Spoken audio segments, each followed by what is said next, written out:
Welcome to the Story Learning Podcast, regular doses of language learning tips and motivation to help you become fluent in any language. With me, Olly Richards. For language programs, books, free resources, and much more, visit StoryLearning.com.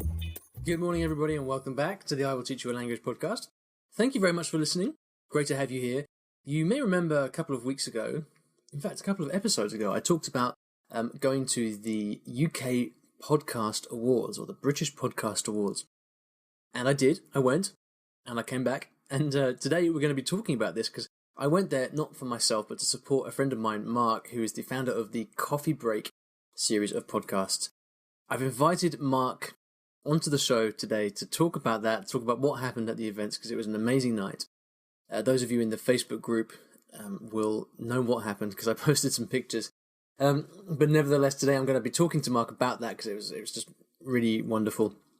Many of you I know listen to Coffee Break and have got lots of value, maybe even learned languages from start to finish, if there is such thing as a finish with Coffee Break in the past. So you will immediately recognise Mark's velvety Scottish tones as he starts to speak. He's got a very distinctive voice.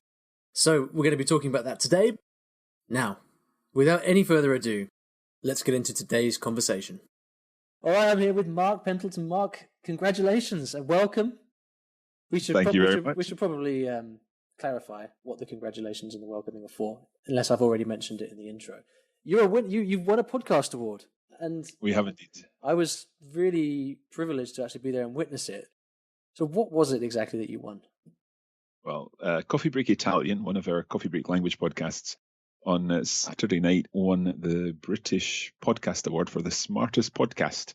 So we were absolutely over the moon, felicissimi, to win this award. So just how smart is the podcast? I mean, that's the question. I don't know if it's the podcast that is smart. I think it's the listeners who are smart. People who want to improve their Italian in their coffee break, because ultimately that's what it's all about.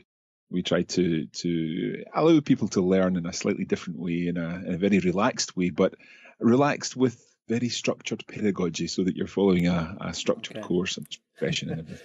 So I know lots of listeners to this podcast do follow you guys, and people sometimes. I remember I've posted pictures on Facebook before of us having a coffee somewhere, and then people have kind of jumped on and commented, "Oh my God, is that Mark from Coffee Break Spanish or something?" And I said, "Yeah."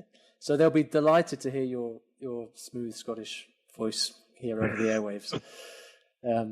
But you, of course, so you won the award for Coffee Break Italian. But tell us a little bit about the Coffee Break series, because I absolutely love it. But for those who aren't familiar with it, how does Coffee Break Italian fit into everything else that's going on? Okay, well, we actually started way back in 2006 with Coffee Break Spanish. That was our first show, and at that time, it was just really a project to kind of see how things would go, whether we could run a language podcast. It was in the very early days of podcasting, pre-iTunes, pre-iPhone indeed. Pre-iTunes? Pre-iTunes, yeah. We were creating a manual feed. We don't need to go into all the kind of techie details of the feed, but yeah, 2006. We started putting Coffee Break Spanish together, and people seemed to like it. People started downloading it, and of course, we were delighted that was the case. My background is as a secondary school teacher. I was teaching languages in various schools, and also working across different schools with a kind of technology project.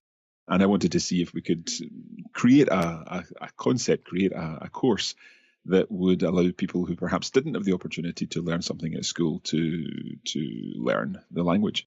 So we started with Coffee Break Spanish, then we added in Coffee Break French a couple of years later, and added Coffee Break German in 2012, Coffee Break Italian in 2015, and we just launched a Coffee Break Chinese, where we're teaching Mandarin Chinese in the Coffee Break style.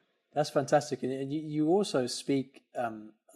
what's interesting about what I really like about Coffee Break is that in some of them you're the teacher, and in some of them you're the learner as well, right? Yeah, I like to be involved in everything. Yeah, I mean, for everyone listening, like me and Mark have chatted about this a lot, and for a lot of these things, you don't really see behind the scenes. You don't necessarily know what goes into creating a podcast or a course or anything like that. But Mark is unbelievably involved in everything that goes on in the courses in terms of the planning and the production. He treats it like his his children, I guess. I don't know if it probably feels like a child for you, Mark. But I mean, like every time we chat, like I'm blown away by just how much involvement and care and attention you put into everything that you do. Well, thank you. I think because it's something that's developed over such a long period of time, it is something that we are very proud of. We're very proud of the shows that we've put together, but also very, very grateful to a huge audience from around the world who have been with us, some indeed who have been learning with us for 10, 11 years. That's amazing. And it's quite a nice thing it's really nice when we hear stories from our learners who have been working with us for a long, long time, and to hear the changes that having a language have made to their lives. Let's talk about last Saturday night, because we went to the British Podcast Awards. You were nominated, I wasn't. We'll fix that next year. Next year, yeah. But I went along because I thought it was great, and obviously to support you guys. And we met and had a couple of drinks beforehand, didn't we? And we were talking about the events, and like neither of us were very sure what to expect, because it's Podcast Awards. I mean, it's a fairly niche thing, and being in the UK, like podcasts are. I mean, what do you think? What do you think is the status of podcasts in the UK? Is it as popular as the States? Is it? I mean, it's not exactly mainstream, is it, or is it? I think it's becoming more and more mainstream, really, all the time, and that is largely due, I think, to the big media organisations who are putting out podcasts, be that the BBC, be that Channel 4, The Guardian, the major media organisations who are putting out a lot of podcasts and allowing people to kind of time shift their radio listening, or their picking up on something that they've seen on TV or whatever. So I think that has helped bring podcasts more into the mainstream. But I think the other main thing that has really helped the development of podcasts is the fact that we can now pretty much on every device get access to podcasts, and very often they're right there on the homepage. If you've got an iOS device, then the Apple Podcasts app is now part and parcel of the operating system. So it's there, you get to see it, and therefore you can discover new listening content. Yeah, that's fantastic. I mean, I do sometimes go to iTunes and search podcasts. I don't do that a lot, to be honest. I mean, I'm a big podcast person. I love listening to podcasts. But I don't treat the iTunes store as I would treat Google, for example. I don't use it as if I want to learn about cooking, like iTunes is not the first place I would go to search for a cooking podcast. But I guess people are doing that more and more. Yeah, I think it also kind of fits. I think podcasting in general fits so well into people's lives. If they're into it, then it's something that it very quickly snowballs, and you think, yeah, okay, I've got 20 minutes while I'm going to the gym or while I'm in the car or whatever. Yeah. And you've got such a wide variety of different types of podcasts that there's something for everyone. So I think it is something that people. I mean, just today, I was at the gym this morning at 6:30, which is good for you. I mean, I'm kind of saying that to pat myself on the back, because it doesn't happen all the time. But I was in the gym and I was listening to Sam Harris's podcast, Waking Up, which is just insanely good, I should say. It's like a masterclass in discussion and clear thinking. And then I got the train into London, got the tube into London to meet my friend Eric for lunch, and I was listening to. What was I listening to? I can't remember. It was something. And then on the way here to record this podcast, I was listening to the SBS Cantonese podcast, which is, SBS is an Australian station that has a bunch of language podcasts. Just in one day, I've already listened to 3 podcasts, and they perfectly fill my time of day. Different sections of dead time during the day. I think, it's really wonderful. But anyway, back to Saturday night. So there we were in the hotel Saturday night having a drink. And I mean, I hope you don't mind me saying this, but you didn't think you were going to win. Did you? I had no idea what was going on. I think because of the types of podcasts that were being nominated across the different categories, I did feel that perhaps it was going to go to one of the big ones, if you like, one of the main media companies. BBC. And yeah, even when we got there, it kind of felt a little bit sort of media-ish, if I can say such a word.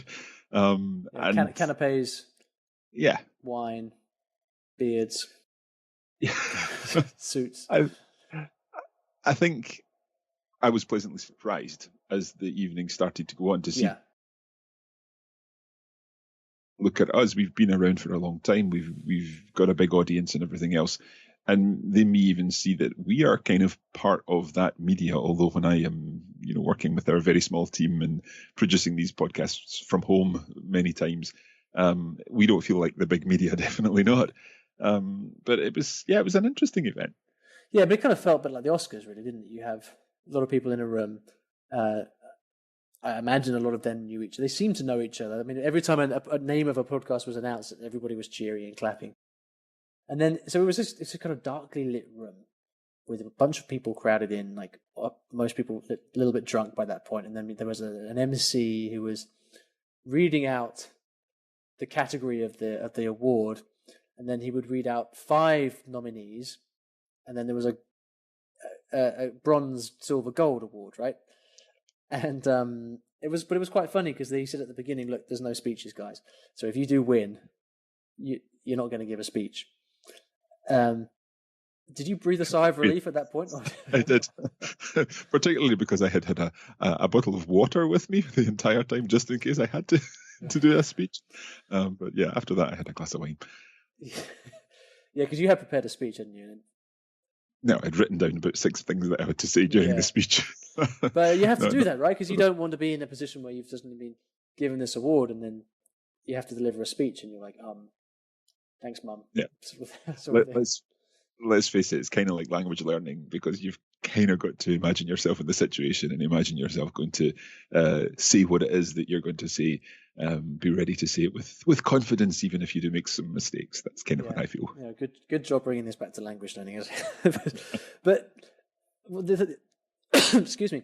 So the evening progressed, and there were one category after the other, and you and Francesca, who is your partner on Coffee Break Italian, is that right? Of course. Coffee Break Italian, yeah. She's our native speaker. Yeah, she's fantastic. And if any of you guys have listened to Coffee Break Italian, you'll be familiar with Francesca. She's perfect as well. She's so bubbly and enthusiastic, and a wonderful teacher as well. And so whenever a new category was announced, you guys were kind of looking at each other saying, "Oh, when are we? When's the smartest podcast category?" I kind of thought that they'd perhaps forgotten about us, or maybe decided that the smartest podcast was not really cool enough for the evening or something. I don't know, but we were, I think, number 15 out of 17 awards, and there was no list published, so we had no idea what order things were coming in. Right, because we were basically I mean, it was literally at the end of the entire. We'd been standing up there for a couple of hours by that point. I don't know exactly how long it was, but it was almost as if they'd forgotten it. But then finally got to the end, and was it 15 out of 17? Is that what it was? I think 15 out of 17, yeah. There were 2 more after us. Right, so they called out the nominees for the Smartest Podcast Award. And do we know what the other ones were? Do you remember the other podcasts in the category? Yeah, we had Science-ish. There was Sound Matters. There was the National Trust Gardens podcast, and one more, Chips with Everything. Right, so some big names there. Yeah, absolutely. The big names. And you just have to sort of picture the scene. They called out, so numbers 4 and 5 don't get a mention. And they called out the bronze, and then they called out the silver, and you got time to call out the gold. And I remember I was standing next to you. You and Francesca, you kind of looked at each other and said, okay, well, never mind. Yeah. We obviously haven't got it. The silver. Yeah, we're not going to get gold. Never mind. Better luck next year. And then as they were reading out the award, they give a little blurb, and they were saying, well, this year's award goes to the podcast that combines, I can't remember what it was, but it was a bunch of...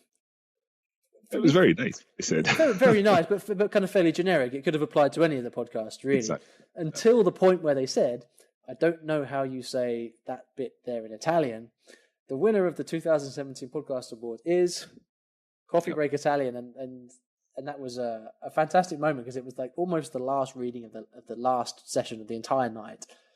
And the look on on your faces was just wonderful. We were fair chuffed, as we'd say in Scotland. Fair chuffed. You have to give me a transcription of that for the podcast. I think I've forgotten what I was going to say there. The main thing for us afterwards really was we collected the award, and then we went round the back and we were interviewed for another podcast. I think it's the media podcast that was interviewing all the winners round the back. And then we immediately came out and did a quick Facebook Live to the Coffee Break Italian Facebook page, which went down well. People were very pleased to hear our immediate impressions of the event. But over the next 24 hours, we put together a video which had been very kindly filmed by our very good friend Olly Richards. Olly was with us most of the evening, and we basically, he agreed to film various bits and pieces to camera, and some B-roll as well of us entering the podcast area and so on. But we were really, really grateful to you for filming particularly the part where the awards were read out. So that video is available on our website and on Facebook. So do pop over and see that. We'll put that video. We'll put that in the show notes as well. Yeah, perfect. Which so that people can see that. Now that was really nice because like in case you didn't catch that, we filmed the whole thing, so you can actually see us walking down the street and going into the awards, and you can actually watch Mark and Francesca going up there and collecting the award. It was a great evening, and I just wanted to invite you on just to let everybody know how what happened and how cool it is, and to I think there's a lot of language podcasts out there, but I don't know many of those people personally. I guess I know there's Chris and Kirsten and Lindsay, a few friends of mine who have language podcasts, but it's been really great for me to get to know you and Coffee Break, and to support you guys, and so very happy to just celebrate what's happened. And everybody who hasn't heard the Coffee Break podcasts, do go over and check them out. You've got a bunch of languages. It's all totally free, isn't it? All the podcasts. So where's the best place for people to go to check out these podcasts, Mark? If you head to coffeebreaklanguages.com, that's the best way to find them, or indeed go to the Coffee Break French, coffeebreakitalian.com or whatever. You'll find them there. One thing, if you don't mind me just adding in here, Olly, is that quite often a number of people, and particularly in the kind of language learning world, sometimes say to me, but why Coffee Break? If it's Coffee Break, it must be very light, it must be very easy, it must be very basic. And yes, we do start off with very, very basic content in our season 1. But for example, in French and Spanish, by season 4, we are looking at really complex stuff. So B2, C1, definitely up at that level, and really complex grammar. It's not about the lightness of a coffee break, it's about the time. And even in a 20-minute coffee break, you can do some really heavy-hitting subjunctive stuff in our later episodes, if that's what you're looking for. Yeah, that's what everybody wants, isn't it? The heavy-hitting subjunctive stuff. I'll have to go and check out that the heavy-hitting subjunctive episodes in French and refresh my memory. Still presented in a friendly and coffee break style. Yeah, absolutely. And then you can also find them on iTunes, right? So if anyone uses iTunes, you can just go and search for Coffee Break. And you guys are so popular that it will almost certainly pop up as soon as you even begin to type in COFFEE. You'll probably find it pretty easily. If you do happen to go to iTunes and are looking for Coffee Break, please be aware that the apps that are there currently on the iTunes store are not our apps. We don't have apps, but the content, our premium content for Coffee Break, has actually been stolen by a group of developers who have put that into an app, and they are selling that on the iTunes store. So please don't buy that app. It's not kosher. It's not real. It's not ours. Come to radiolingua.com or coffeebreaklanguages.com and find their content there, please. That's a real shame. I mean, we've talked about this before, and it's one of the features of the world we live in, isn't it? That people just do things like that. But nevertheless, everything is there in the places you just mentioned. So I really hope everybody enjoys that. Mark, don't know what's next for us. We've been talking about potentially working together on a couple of things. We will let people know as and when we, and if we we ever get organized enough to. Let's hope we get something organized in the near future. Indeed. Well, thanks for coming on the podcast. Thank you. Congratulations once again for being the winner of the smartest podcast category in the British Podcast Awards 2017. And yeah, we'll talk to you very soon. Thank you very much indeed, Ollie, and best wishes to all of your listeners. Okay, I hope you enjoyed that conversation with Mark Pendleton from Radiolingua, aka Coffee Break. We've got a lot of great conversations coming up here on the podcast in the coming weeks. I'm going to be talking to the genius publisher who found Michel Thomas and persuaded him to create his language courses. That's one to watch out for. I also hope to be talking to John from Sinosplice and a bunch of other great people. For now, though, if you'd like to watch the video that I expertly filmed on Saturday night, then you can go to the show notes of this episode and you'll find everything there. iwillteachyourlanguage.com/episode 187. Thank you very much for listening, and I'll see you back in the next episode of the podcast. Thanks for listening to today's episode, and in case you didn't already know, I teach languages in a rather unusual way through stories. Now, stories are a great way to learn a new language because when you're engrossed in a story, you remember things more easily, and the mechanics of the language just start clicking inside your brain. It's quite something, and if you'd like to find out how you can learn a new language or improve your skills in a language that you already know and do it with the power of stories, then you should check out my free Story Learning Kit, which will teach you exactly how this method works and how you can use it yourself to learn a new language. Visit storylearning.com/podkit, that's PODKIT, to get free access. Inside, you'll find explanatory videos, masterclasses, worksheets, short stories to practice with, and much, much more. Once again, that is storylearning.com/podkit, PODKIT. And if you're lucky, you might also find a link in the podcast description or show notes of this episode.